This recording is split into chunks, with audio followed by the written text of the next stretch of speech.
બનાવ ખરકડી ગામનો છે, પણ હવે એમને પાલટી કઈ જગ્યા પર કરી હતી, કોઈ ભરતીની વાડીની સીમમાં વાડીમાં ક્યાંક કરી હતી એવું જાણવા મળ્યું છે. અને હવે પોલીસ જ્યારે તપાસ કરશે ત્યારે હકીકત જાણવા મળશે. જે વેચનાર છે આ બધા દારૂ બુટલેગ લોકોની કડકમાં કડક એમને સજા થાય ને કોઈ ફરીવાર આવો બનાવ ન બને એવી માંગ છે અમને.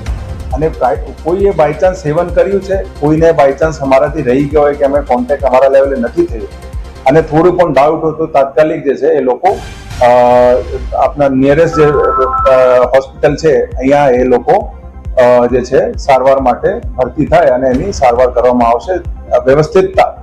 અગર સમયસર લોકો જે છે ડોક્ટરની એક્સપર્ટ એડવાઇસ લઈ લે અને ભરતી થાય અને એ લોકો જે પછી સારવાર જે આપે છે એને પ્રોપરલી કરવામાં આવે તો એમાં લોકોની ઘણી બધી એવા પણ લોકો છે જેની સિચ્યુએશન અત્યારે હાલ સ્ટેબલ છે.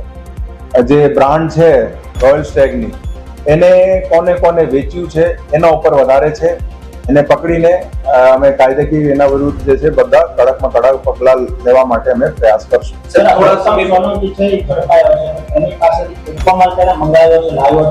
એ બધું તપાસ અત્યારે ચાલે છે, પણ અમે જે કીધું એને જે આગળ જેને વેચ્યું છે એની જ્યારે અમે આ લોકોને અમે ડિટેન કરીને એની પૂછપરછ કરી આમાંથી 90% જે માલ છે એ લોકો પાસેથી કબજા થઈ ગયા છે.